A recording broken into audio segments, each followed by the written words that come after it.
Don't worry, friends, you're not lost. You just found your way into The Cult Section with Seth and Seth.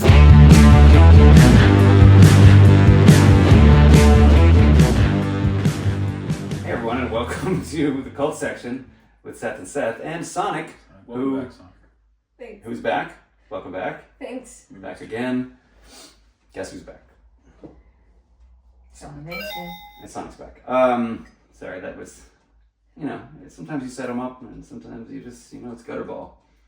No, it's great. It was Sonic's back. Okay. Yeah. Thanks. Again. All right. Yeah. There we go. All right. Tell a friend. Am I going to get sued for that? I don't Hope know what so. you're talking about. Hope so. You know what? I'm not 100% Shady. sure what I'm We're talking talking about. about Slim Shady. I thought it might have been, I thought it might have been that guy. Oh, okay. A certain Mars Corporation. Friend He of the said he woke show. up and saw his shadow this spring, so he is on the march, and you do have to watch out. So maybe we should edit that out. If Eminem sees his shadow, it's another 6 weeks of hip hop. Did I lose the plot? I think let's let the audience do No, their I think research that's the about that one. scientifically accurate. Let's refer this, much Technically like accurate. our sponsorships, we'll refer this to the audience for further research. Oh, I got a lot of great ones this time too. Oh, Just wait. Lord. Well, when these all pan I out. forgot to do it for the Apocalypse Trilogy movie because I got too excited. It was an exciting one. All right. So, today's film is In the Mouth of Madness, a John Carpenter film. It's almost as if we've discussed this before when I initially forgot to start the recording. John Carpenter. What year do we have on In the Mouth of Madness, Sonic? I feel like 1994. 94? Wow. Yeah. Okay, I'm just gonna jump right out here and say, does this look like a 94? No shade It's a hard 94. to the king. It's wow. I would have said 87. Yeah, practical effects I did not think were looking quite like this at that time. It was actually released in 94 in Italy and 95 in the United States. Wow, this does feel like an 80s movie. Yeah, it does. Maybe it's sat on the shelf for a couple of years. I have this in my brain as an 80s film. Well, perhaps because the preceding films in the trilogy were in the 80s. Okay, so we had The Thing, which is 82. and Prince of Darkness, which 87. is 87. This is Okay. the final chapter in the informal Apocalypse Trilogy. Which is pretty informal. I mean, it's an interesting trilogy concept. Because what is the through line? I guess is the concept of a sort of cosmic level apocalypse. Yeah, well, is it cosmic or is it just? I mean, apocalypses can be just like a sea change, kind of, right? Like apocalypse doesn't necessarily have to be the end of everything. It's the end of everything as we know it. Oh, are we? Do we need the literal definition of apocalypse? I don't think we have to, unless Sonic wants to do that. But I do think that an apocalypse is different than an end of the world. It's different than an Armageddon. Than like an eschaton. It's more of like a Ragnarok situation, I think. Wow. Okay, so our dictionary says the complete and final destruction of the world as described in the biblical book of Revelation. That's pretty there's fun. more. As The second one, there's dust off the another book. one. An event involving destruction or damage on an awesome or catastrophic scale. I was going by number 2.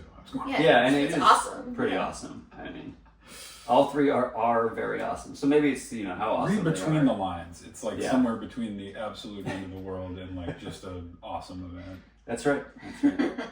I mean, yeah, that works.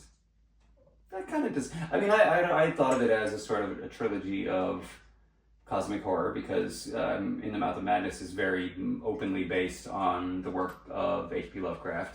They make multiple references to it in the film as well.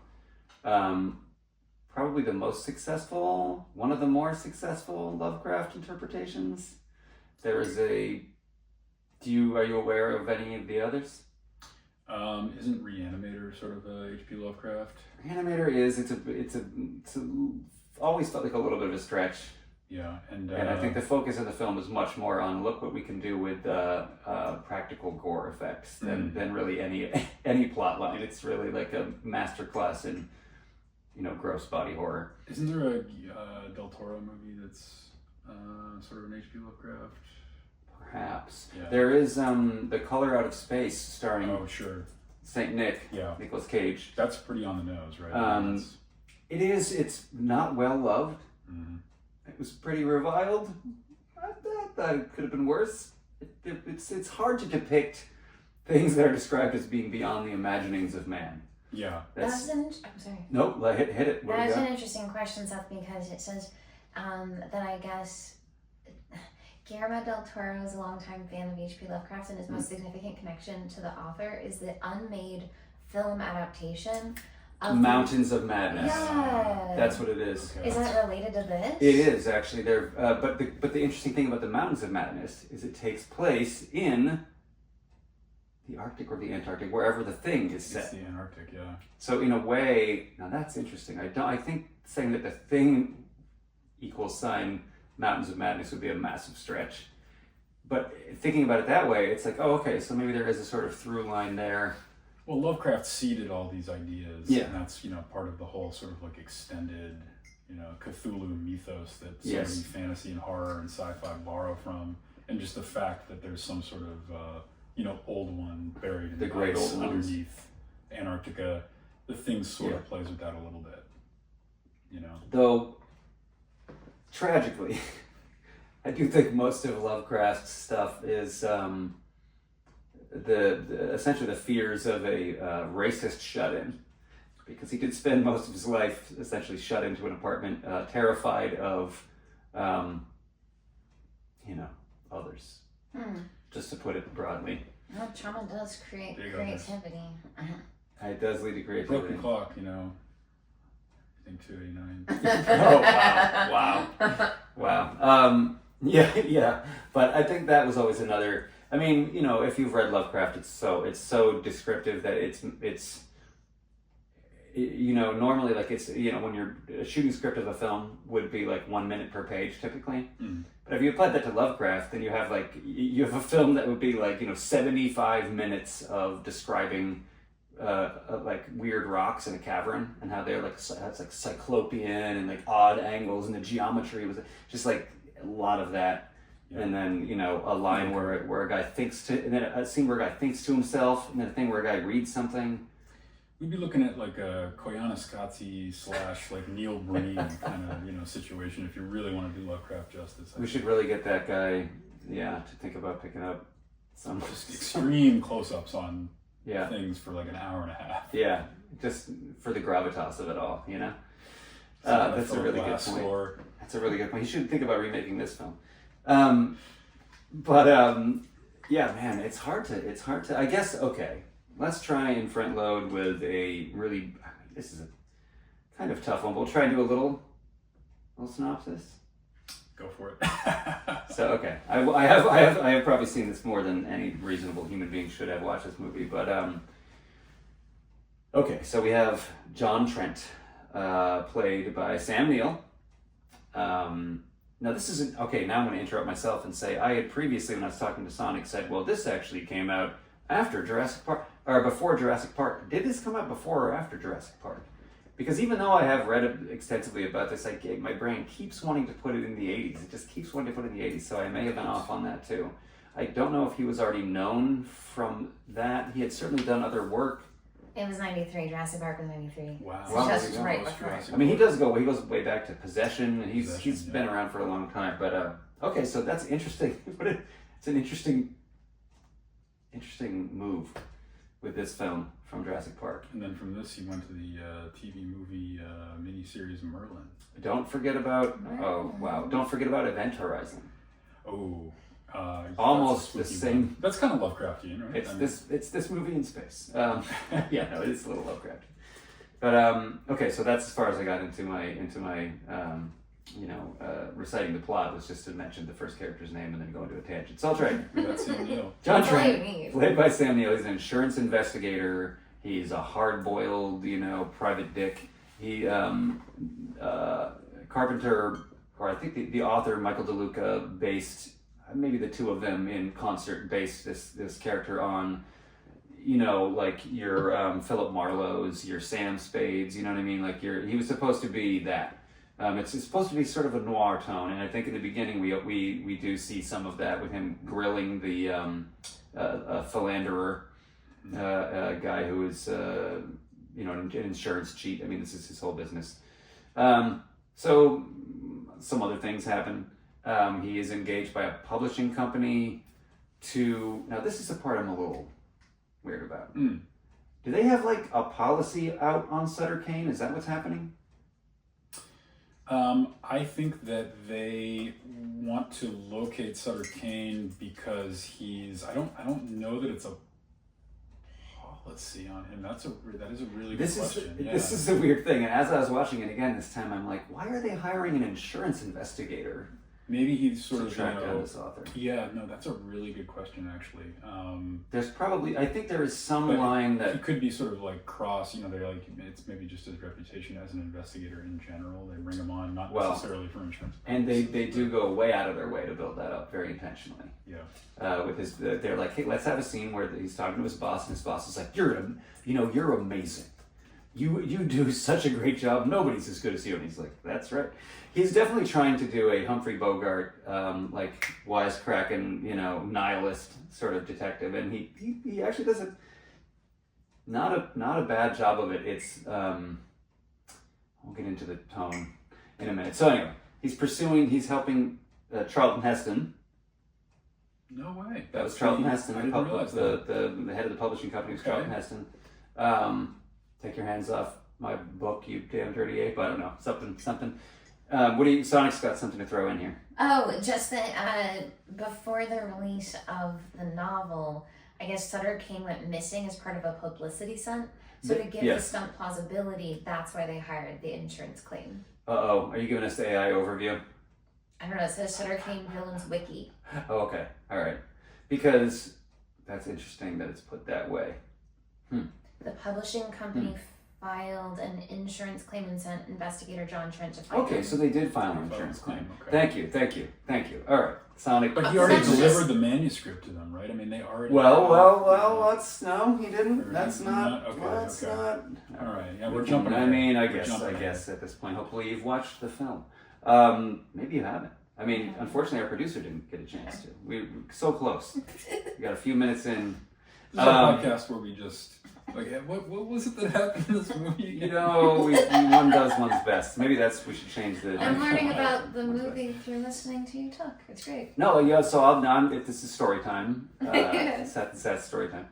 But, okay, so we got John Trent. He's investigating the disappearance of an author who is obviously like a stand-in for like a Stephen King type, a Sutter Cane, Stephen King. Right. That's the idea. He's a very pop horror writer, which I'm not necessarily saying about Stephen King. That's a whole other topic. But so Trent is tasked with tracking him down and finding out if he's really okay. At this point, we don't know yet that this is intended to be a publicity stunt. There are a lot John Trent thinks that he suspects it. It's a publicity stunt. He suspects it. Right. He's incredibly cynically suspicious of literally every motivation of every person he talks to every minute of his life. So he's sent on this mission with a sort of minder from the insurance company, a woman named Stiles. Can you find out who played Stiles for us?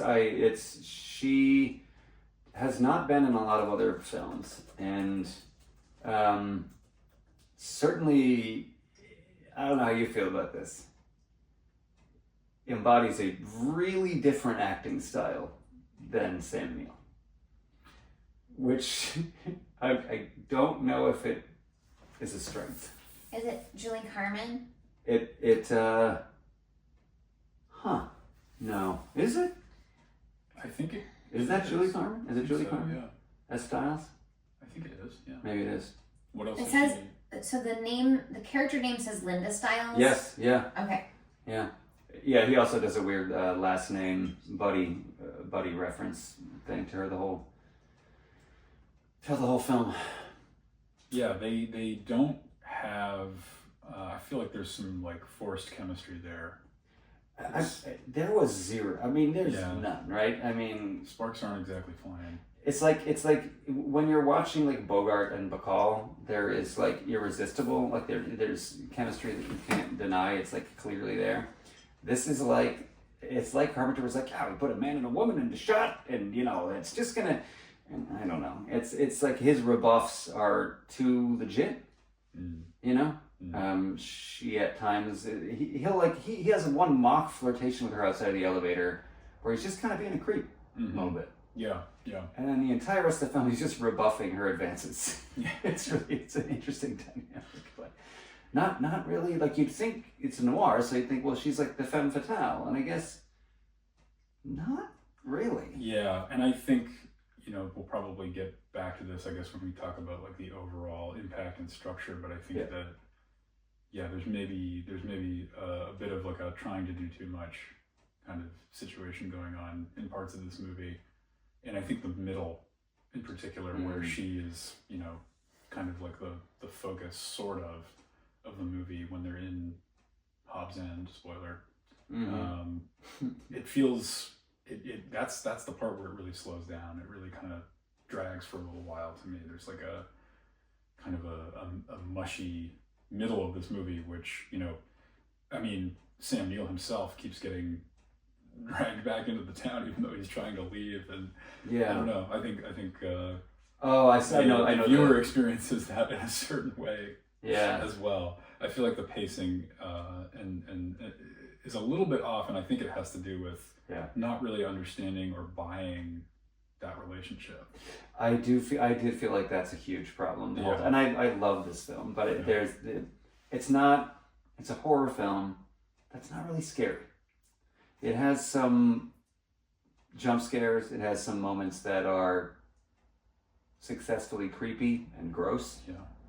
Some good monster type effects. The dream sequences, dream sequences are very cool. Yeah, when he's reading Sutter Cane's work for the first time, and it starts to reality and fantasy sort of start to blur together. And that's sort of where we would be. So in the what we were just talking about. So the next step after being assigned to this is he goes home and he's reading all of Sutter Cane's work, and he's very cynical about it. And we get a classic film noir phone call scene with like, what's that he say? Except it's he's leaving probably enough time for someone to say something, but.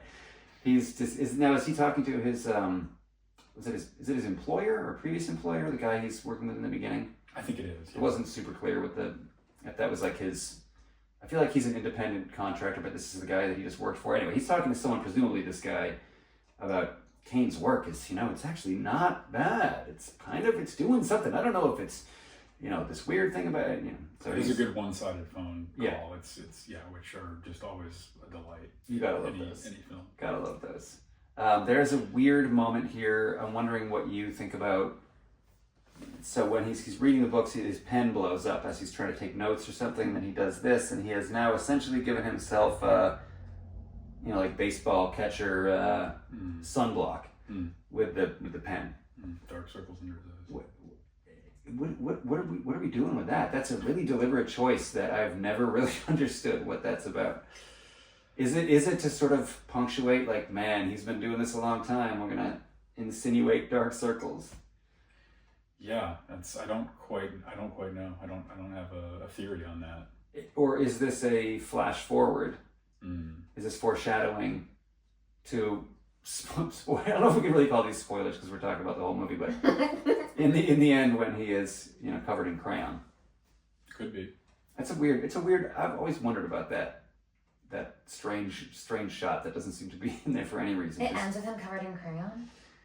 We'll get to that, but it does. It does. Taking a leaf out of the George Lucas filmmaker's playbook and making sure that these scenes rhyme. I do feel like there's like a almost heavy-handed symmetry, which is kind of like what you're talking about that we move into later in the weird middle of the film. So he's reading all the books. He notices there's a weird red line that seems to be present on the cover of all the books. So he starts cutting them up. And this might be my favorite part. This was my favorite part also. Not to give away what part of the country we might live in, but it's pretty cool. the first time you see this, if you live in New Hampshire, when you see that the cut up and reassembled jacket covers are a picture of a map of New Hampshire.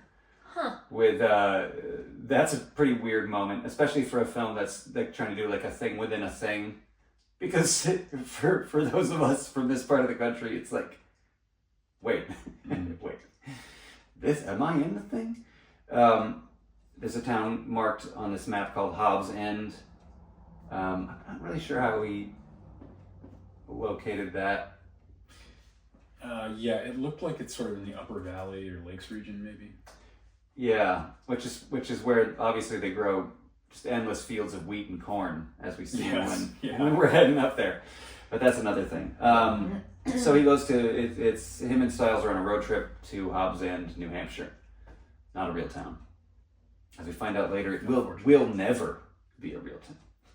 It's a very adamant town clerk declares at some point later in the film that there never has been, is not now, and never will be as long as she lives a Hobbs End in New Hampshire. Which I gotta say, probably a good idea, because it's not a great place. What was so bad about it? Well, I'm glad you asked, because if you love a bunch of kids who seem to have incurred both birth defects and minor injuries chasing around a dog while somebody whirls around one of those noisemakers that does a Grogger. things. Oh, I don't know. You know those? It's gonna be a great audio later. that moment we'll be making that noise. Then you're gonna love Hobbs End, because we get a scene where it's like Styles is seeing that and he's not. Is that when they first get out of the car? I didn't even mention the drive. I'm all over the place.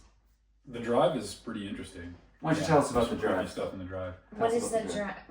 Where does the this drive come in? from presumably New York City, I guess? Yeah, they're in New York City. They drive up to Hobbs End, and they're driving like through the night, through the day, and maybe through another night. Yep. No, I think it's just one night. It's just one.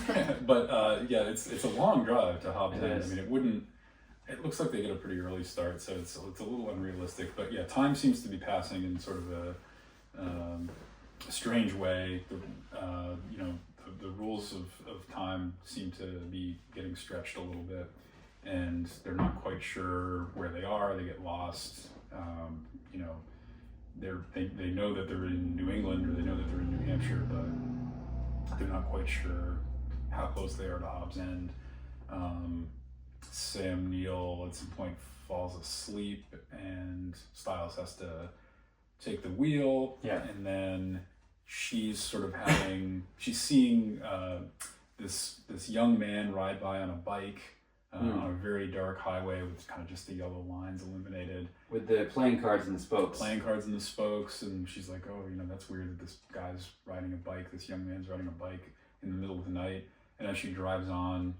playing cards and the spokes, you said? Yeah, to make a little click-clack sound. Oh, yeah, okay. Yeah. And then very shortly thereafter, she sees an old man dressed exactly the same.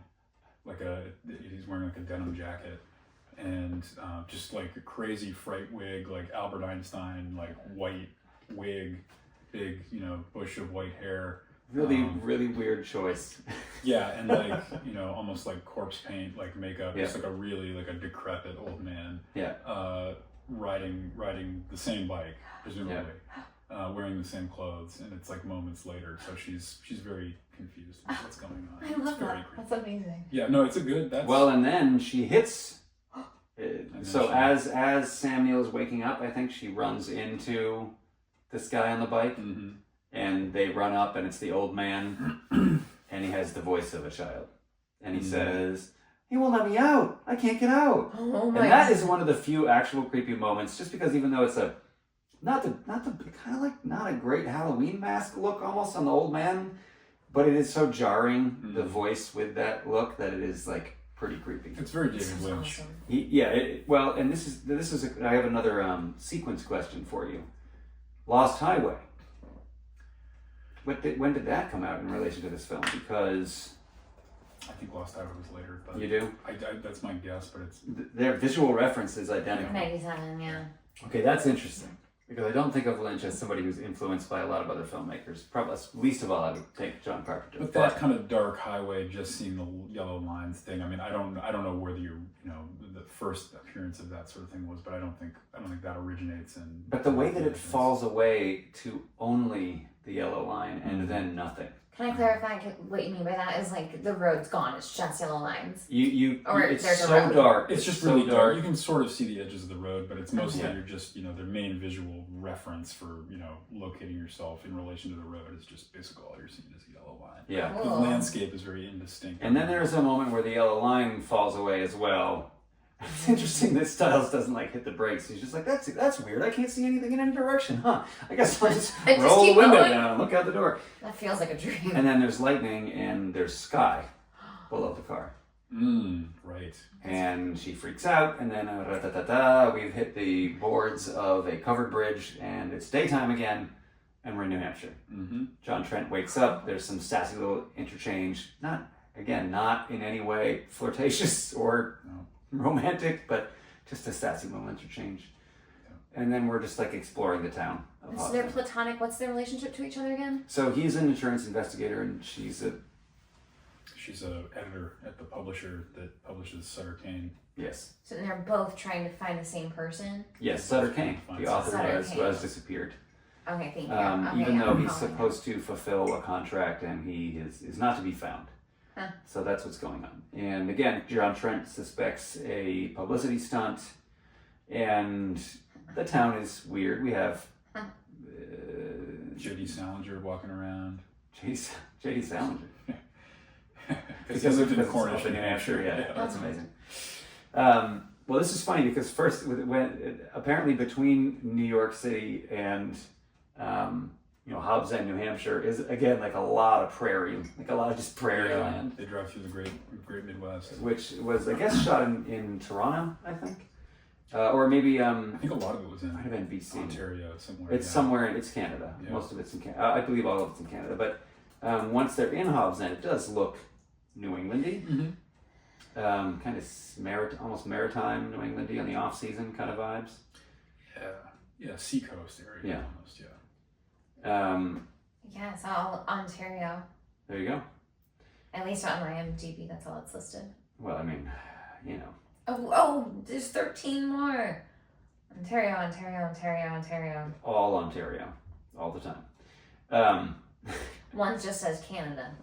So wow. I'm not sure what I'm reading right now. This doesn't feel legit. Generalized Canada.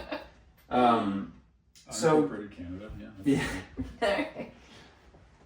They encounter. They make their way to the hotel. Encounter a colorful character. I think one of the only people that they see in town. Mm. There's maybe 3 or 4 throughout the entire, who are actually denizens with lines and personalities. You talking about the innkeeper?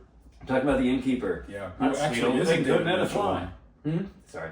Mrs. Chalfont or Tremont.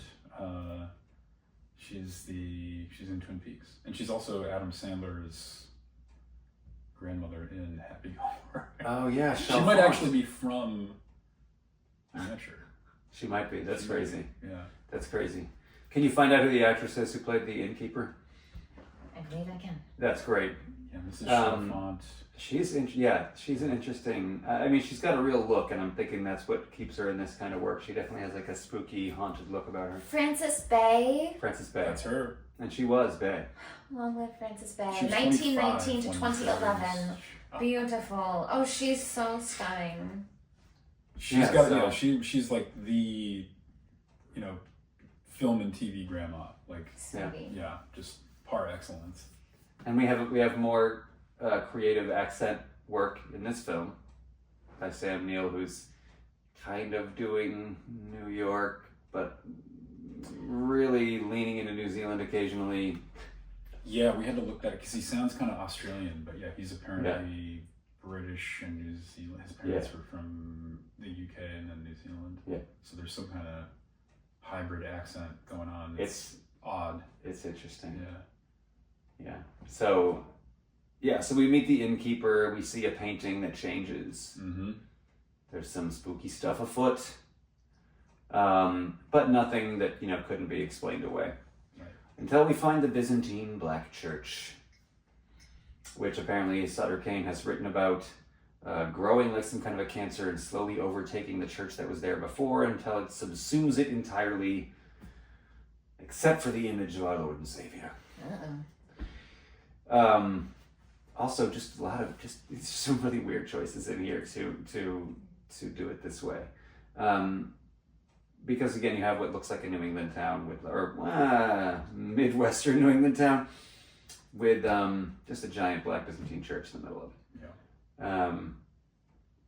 This is kind of the beginning of that weird slushy part, I feel like, right? Mm-hmm, mm-hmm. With just some stuff happening.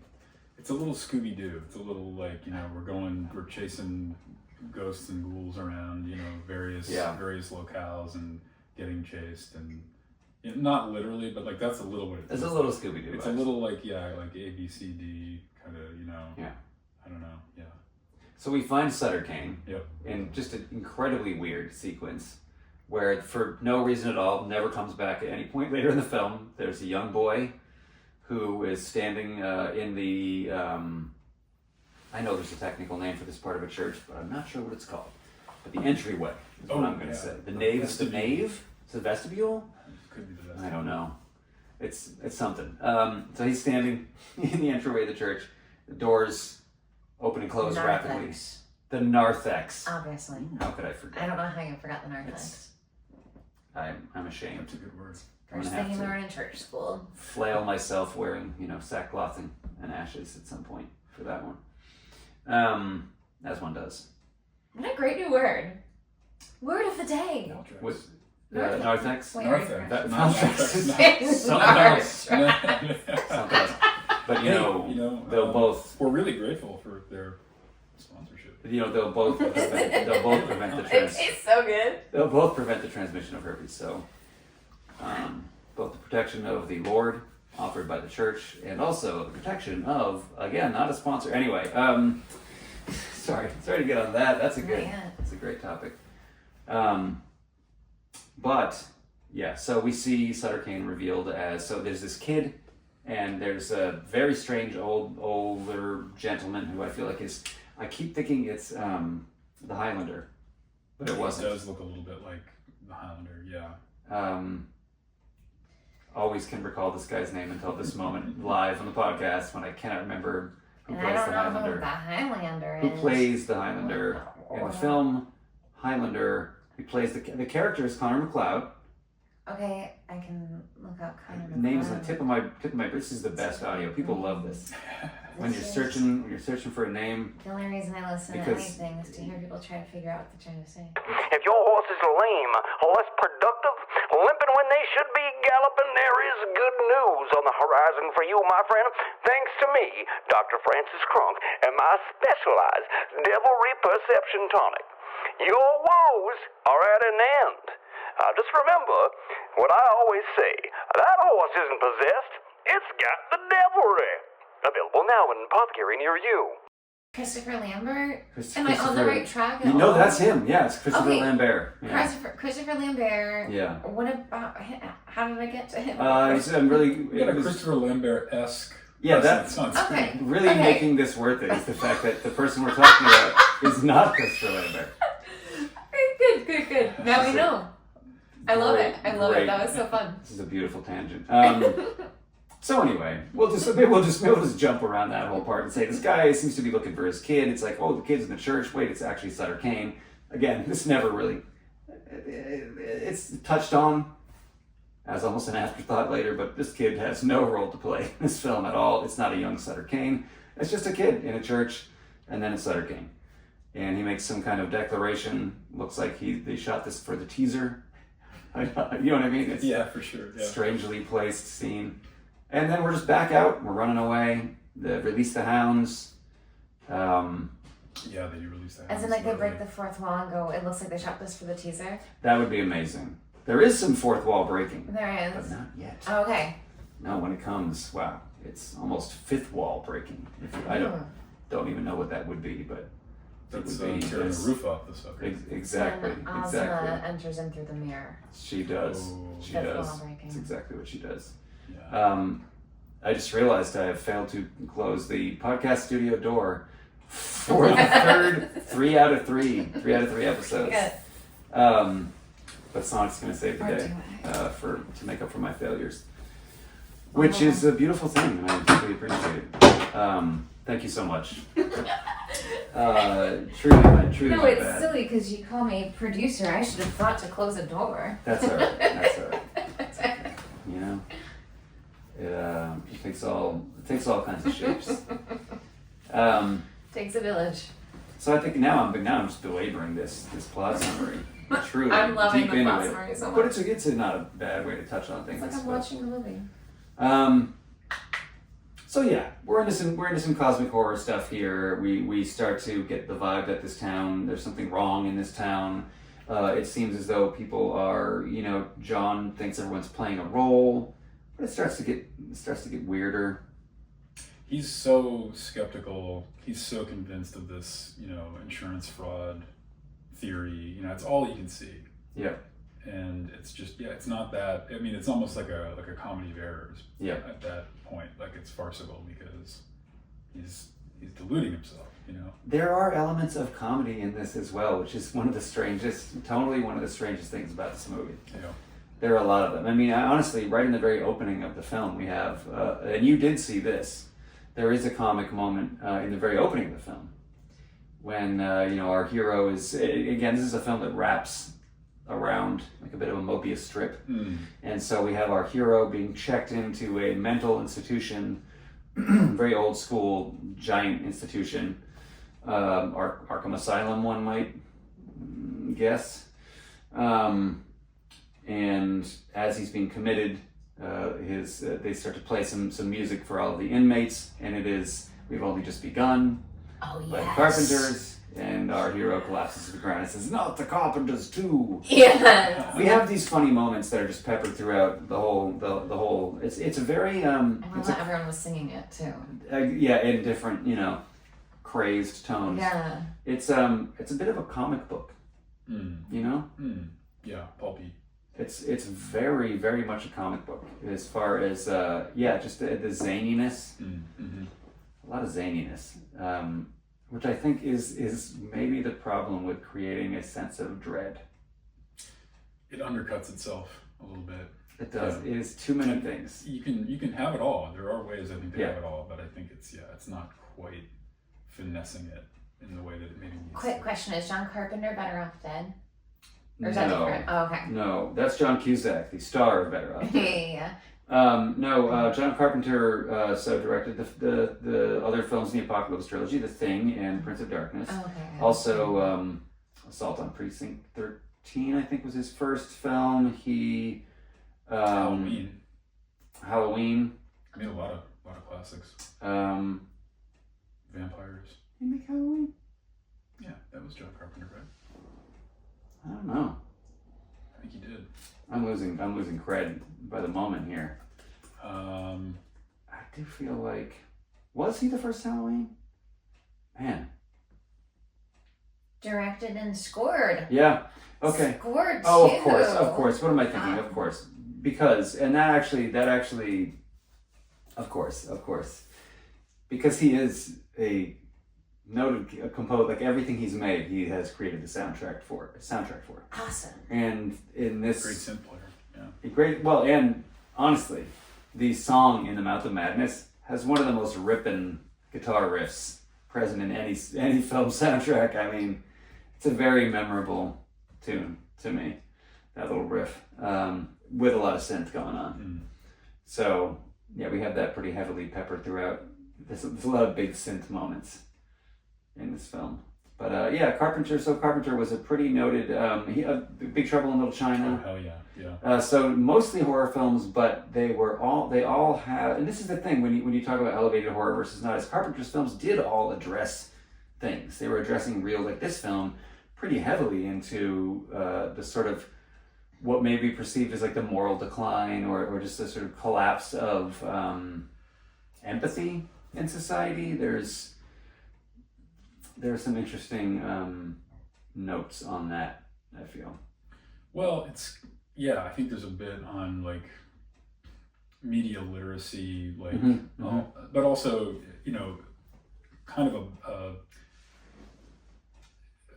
like moral panics about different forms of media being sort of ridiculous. That is actually an excellent point. That is sort of staring us in the face, and I've never really thought about that. That's pretty heavily what it's commenting on. But the idea, because I didn't think of it from a sort of cynical standpoint, but if you do, then the idea of, because it is a big theme in this film, is the idea that the number of people who believe something sets the boundaries of actual reality. So if you have a critical mass of believers in a particular mode of reality, that becomes the prevailing wind of reality, which is a really interesting idea. I mean, is that how it is though? It is something like that. I mean, you think about something like Russell Vought Project 2025. You know, you think about that's. Is that in the movie? No. Sadly, no. That's I mean, yes and no. No. So that unfortunately is the construction of some very intense evangelical type folks who have very strong beliefs about how everyone else should live, and it is the blueprint of how our country is currently being. Some say it's the alleged blueprint for how our country is being run. Some say that. But the point being, if you create a tone, if you start telling people this is what's happening, even if this may not be what's happening, or it may not be the whole picture of what's happening, or it's coming from a very particular viewpoint, you reinforce that enough to the populace through all forms of media, and it will change like how people perceive their reality. Yeah. You know, you also think about social media and the way that we've ended up with these sort of different streams of facts to where people are fundamentally disagree on like basic things about reality now. So that's something that the film addresses. I think to some extent we can read it in that light today. Certainly. Yeah, it was unlikely it was designed to do that. In the 90s, I mean, there were all kinds of moral panics about various, you know, forms of, I mean, like, you know, The Simpsons or something. Yeah. Or like, you know, just like Beavis and Butthead, you know, like, you know, and I'm sure John Carpenter, you know, was sort of on the side of like, you know, I don't necessarily, he may have been trying to have it both ways, but I don't necessarily imagine that John Carpenter was really, like, I feel like his warning is both sincere, but also a bit tongue-in-cheek. You know, like, and tonally, maybe that fits the kind of mixed, that does, you know, registers that this movie kind of works in, and why it's a little confusing at times, or just feels a little bit all over the place. But that's part of its strength too. You know, it's kind of like it's kind of doing it all. It's kind of like, you know, or like, you know, is this really, like, you know, are people really, you know, going to be taken in and like, you know, society completely transformed by some charismatic horror writer? Like, you know, I think John Carpenter is sort of skeptical of that. Yeah. But also, he doesn't think it's impossible. And I get the sense that he almost exploring like in a playful way. Likes it a little bit too. Yeah. Like as a director, you gotta love the idea, and he does go out of his way towards the end of the film to point out, and if you don't read the book, there's a movie coming. Yeah. Which I also love because it wraps you into the film eventually itself. So we're music videos. I mean, this was still a time where like there was all kinds of like. Just like the decline of literacy. So it's actually interesting that like, you know, it is a book that's doing this too. It is interesting, and there is a line, you know, and it is sort of about just the sort of greater breakdown of everything. There, and the lead character is, I don't know if I get pretty strong nihilist vibes from John Trent. There are a couple of key moments. One in which he's talking about humanity writ large, where he says, "Believe me, Styles, the sooner we're off the planet, the better." And she says, "Now you sound like Cain." Which, you know, there's really some heavy-handed dialogue here. It's true, yeah. But and then my other favorite is we fucked up the air, we fucked up the water, we fucked up each other. Why not just what's he say? Why not just go all the way and flush our brains down the toilet? Something like that. referring to Cain's work as like, just brain rot, essentially. Right. But brain rot that completely takes him in and absorbs him. Which does completely take him in. And he's like the most vocal opponent to it ever, and then he's wrapped into it. So we get to a point where Stiles goes from trying to convince him that the book is real, because she does at some point just start making the case very bluntly that the book is real. And again, we get this weird sense like they've been staying in this room together for days, but we don't see days go by. It's just this like sense. We never see them like settle in for the night. It is a mushy part. You get the sense there's some stuff missing. Mm-hmm. Like there should be a little more exposition or a little more, I don't know, just a little more action, I think, maybe. Just more events. Yeah, it gets a little bogged down, and not in a way that I think makes you productively feel the sort of stuckness of being in Hobbs End. It's more just narratively a little bit. Now you're considering that as a possibility. I mean, we are also stuck in Hobbs End, and it does almost deliberately get to a point where you're like, okay. Yeah. So maybe that is the intent. Because it didn't succeed so well. I know, this is the thing. I mean, and I love this film. This is one of my favorite films. It's the fact that it kind of, it would be interesting to hear from Carpenter himself. We couldn't get him for this podcast, sorry. How much of this was his intent versus not. But because the question of like, does it succeed or does it fail is hard to answer, because we don't really know. I don't know the intimate aspects of his intent for it. He does like to inject a little sort of like a goofy, slightly comic edge into most things, and this has a lot of it. It's a comic book. I just keep thinking of it as a. That's a good way to think of it. Yeah. That's a good way to like kind of set your expectations around it. I think. Yeah. And so it succeeds in that regard for sure. I think and far be it from me to I mean it's rich to criticize somebody like John Carpenter, but the experience of watching the movie, I think, and that is what we're doing. Yeah. Did I miss you say? So sorry. Did I miss you say that Cain tells John that Hobbs End and even John himself exist? Am I jumping ahead? No, that's okay. We're so close. Oh my god, okay. No, it's okay. We don't need to go linear. I was like, what? This is crazy. We don't need to go linear. Should we go right into that? Let's go right into that. Let's do it. That John himself only exists because Cain wrote them. Okay, yeah. So this is like the sort of uber reveal, is that So look, we don't need to tell you every single film. A little Flann O'Brien. You should watch it. Situation. That's interesting. Yeah. But we'll just say that some stuff happens with Stiles, and she's probably not going to be all right. She's clearly some sort of being of the underworld, otherworld, elder gods region. John confronts Cain with Stiles. Stiles has read the book. She's bleeding from the eyes. She can see the stuff, and will John? John doesn't need to read it, I guess, or he has read it. Is that he's read the uncorrected proof? I guess that's what he's been. He gets the manuscript from Cain. He does get the manuscript, and he's tasked with bringing it back to the world. Yeah. And he's like, I'm not touching this thing. And Cain makes it clear that he doesn't have a choice. Because, as Sonic just revealed, Trent is part of the book. Trent is the protagonist of the book. Right. Which, it's funny that that's revealed at that moment, because there are earlier sequences where it's pretty clear that's what's happening. When he's reading all the books, before he puts the covers together, he is seeing a scene with a cop who's beating some guy in an alley, and people are just standing watching it. And then he sees, and it's as if he's read that, and he falls asleep reading the book. He wakes from the dream into the exact same thing happening again, but this time the cop is kind of demonic. And then a third time, it's a dream within a dream within a dream. But it's pretty clear that he's reading a book about himself experiencing these things.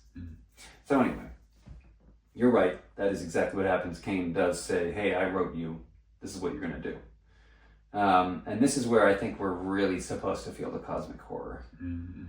And again, I think it's just like it's foreshadowed way too heavily. Like it's not a really crazy reveal. Yeah, it doesn't. It's not like as impactful as if it were more subtly telegraphed. They've kind of implied this pretty heavily a number of times. So when it comes down, it's not as shocking as you might hope. And the elder gods aren't the scariest thing I've ever seen. They're pretty gross. They're the door of the church that is sort of like pulsing and seems to be kind of organic.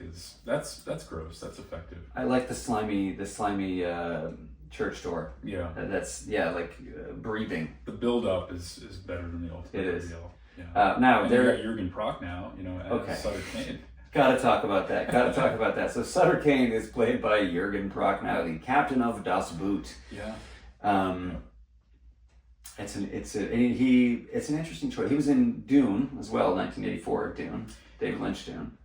He was in a lot of stuff. He was in more major Hollywood movies, but also a lot of like B movies in this period. And the guy is an amazing actor. Yeah, he's great. And I'm just gonna be not as kind as one would hope to one of my favorite films and say, I don't know if he was the right choice for Sutter Cane. Because he comes off like a bad Seinfeld neighbor. You know what I mean? His vibe is just like, that weird Germanic Seinfeld neighbor. I don't know if there is one, but it's got that. It could be, yeah. You could walk into the room and have Jerry greet him sarcastically, The hair choice is odd. Oh, hey, it's Cane. It's just kind of a poof. He's kind of doing like Steve Jobs cosplay. And just like a black turtleneck. It's like author, he's got like a corduroy jacket with a black turtleneck, right? Yeah, and so again, I'm not feeling the gravitas of this man. He's just kind of another Weisenheimer. He's just kind of going, oh, is that really? Oh, well, I got you now, zing. Yeah, another, he's doing a serviceable job, sort of disguising his accent, but there's like something, there's a little bit of a frisson there of like, what is this? Yeah, he sounds kind of strange. There's a lot of half-concealed accents in this film, and I don't know why we needed it. It's like not Harvey Keitel in Bad Time. Again, back to or not Lambert in this movie, and his like, you just gotta get out. You gotta get out. That guy, actually, I'm wondering now, this is a very much a tangent, I'll keep it brief, but that guy, not Christopher Lambert. The actor known as not Christopher Lambert. Yeah. Was he in The 13th Warrior with Antonio Banderas? Because now that I'm thinking of it, all right, I think it might be him. So he plays like a Nordic chief in that movie, if it's the person. Okay, so he's standing in some publicity shot in the knight pose with like a sort of Viking pose with probably overhead lighting, hitting the slats on the helmet, and he's wielding a sword, and he's partially bald, and I think that I'm seeing that in my brain. It's a similar look, if not. Do we know this guy? All their faces are gray circles. Interesting. I don't know if it's just not loading or. It may just not be loaded, but it's a common problem. It's probably the second character because he's like one of the leads. Are we trying to track this guy down? Well, this page is loaded already, and in the Mouth of Madness is. There are a lot of. Oh yeah, well, let's see. There are a lot of people who have not done a lot of work outside of this film. No. Which is interesting. How lucky they are to be in this. Oh my gosh, we haven't even talked about David Warner yet. Speaking of just absolute take us into it. No. I mean, there's not much to say about him other than he plays a psychiatrist, but I love that guy. Saperstein. Dr. Wren. Do you read Sutter Cane? Not that guy. Not the guy with the hair? The English guy, who's like the guy that's trying to help. So again, okay, so this is actually really interesting because there is such a range of, I'm just going to say, acting style in this film, and that is one of the wonkiest things about it. Because yes, you have this guy at the end.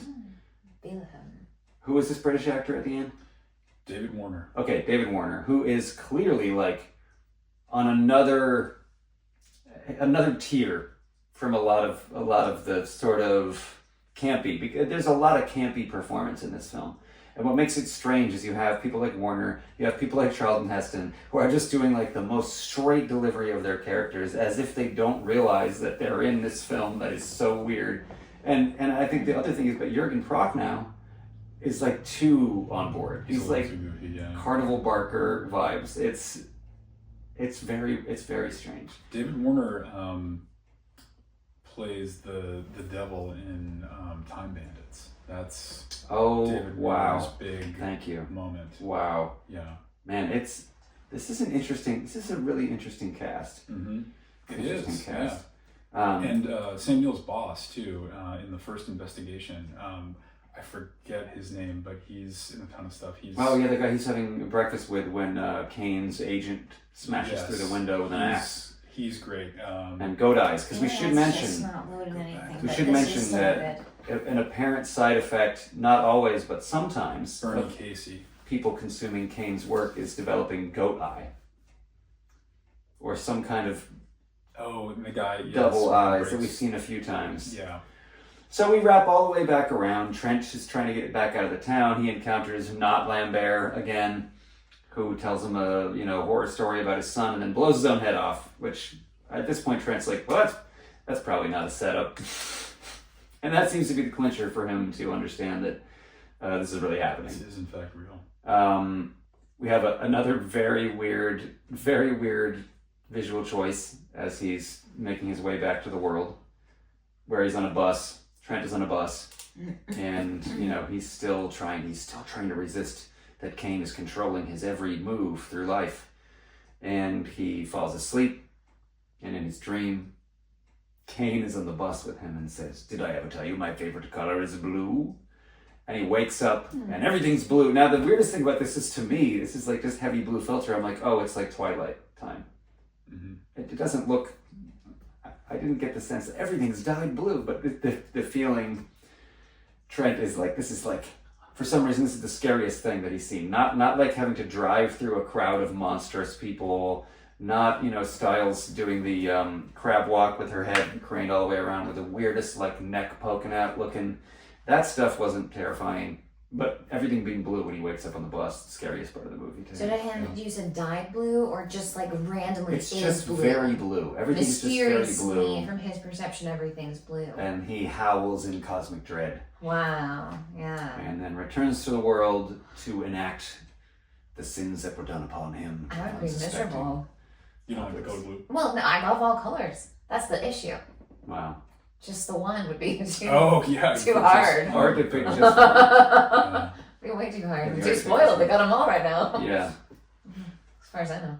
So we come full circle, and he ultimately accepts his fate, and now we're back in the institution. I feel like there's some continuity questions I have about the opening of the film to the end of the film, where now it seems to be maybe moments after the opening. But the implication is that he's been here for months. He's told the whole story to David Warner. That was essentially the film that we watch. Is like, the frame is him being in the asylum, him explaining it. But we don't again, the editing, we don't really get the sense of that until it has already happened. Mm-hmm. We see the end of the interview and it's like, oh, that's what was going on. But we didn't get a lot of like lead in. We see him coming to the hospital, we see him asking about the patient, but it's just kind of put together in a really weird way. Am I remembering this correctly? Yeah. And again, I love this movie because this is what qualifies it, I feel like, for the cult section ultimately. And I mean, spoiler, I'm hoping we're going to place this one securely in there. I don't know. The veto's going to be enacted, but because it is like such a kitchen sink.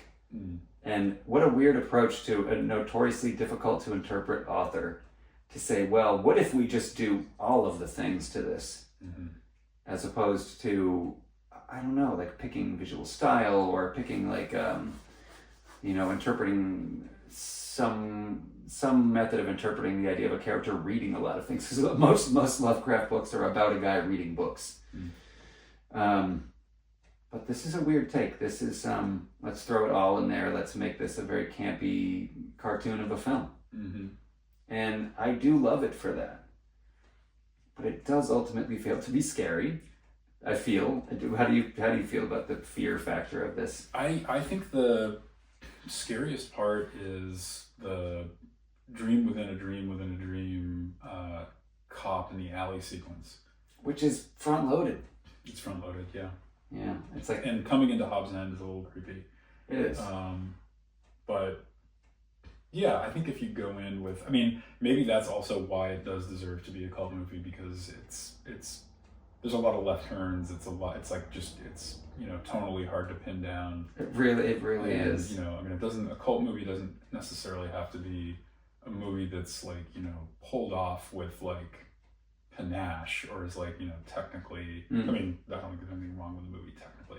It doesn't have to be like narratively, airtight or anything like that. It's just like, does it give you that feeling? And I think it does give you that feeling. It really gives you that. It really does give you that feeling. There's there's some discussion of the use of practical effects and how they were like a little bit outdated for their time. But there is one effect in particular that people ripped on, but to me it felt like something that Lynch also does and has actually done more recently than he has done earlier, of using a very basic practical effect in a way that is like effectively scary because it is so deliberately.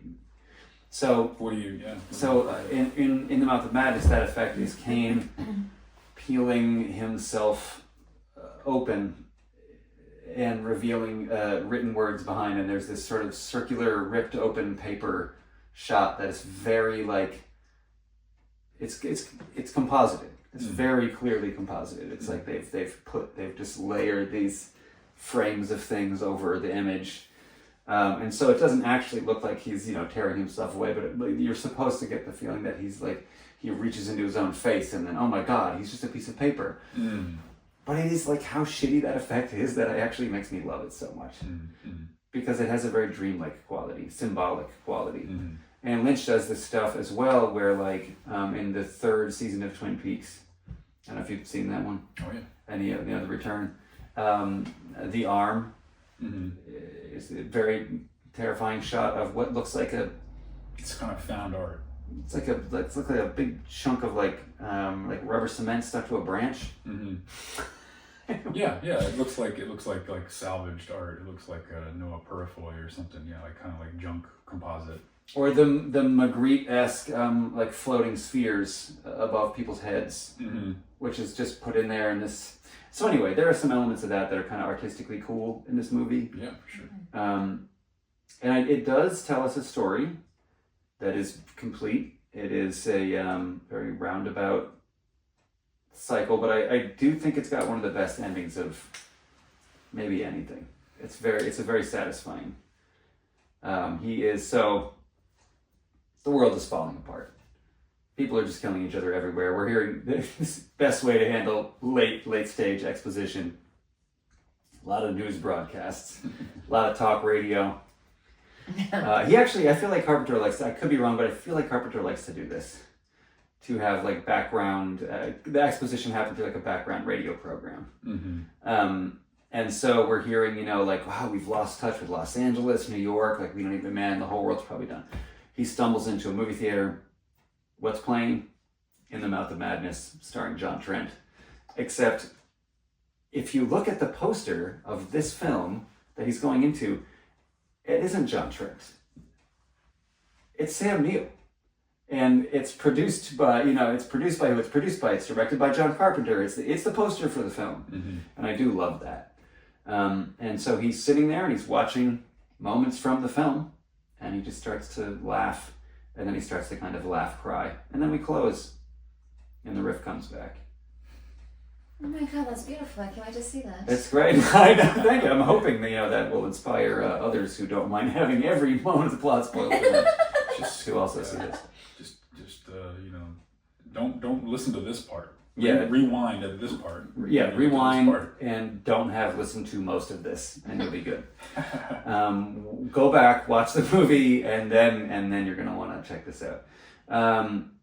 But yeah, this is a it feels like one of the two wackiest Carpenters, but I'm going to nominate Big Trouble in Little China as the second. Oh, it's so good, yeah. With another unexpected, like sort of weirdly placed protagonist, and just stylistically all over the place. I think, yeah, Big Trouble in Little China. I mean, tonally, I think there's some genuinely creepy stuff in Big Trouble in Little China, and I mean the cast, like the charisma of Kurt Russell and Kim Cattrall, and we've got. I can't wait to get to this one. Yeah, wow. And all of that cast is really good, and they seem like they're having a good time, and they got the memo. I mean, they really do. Yeah, it really is it looks like it was a lot of fun, and I guess actually that's one of the things with this one.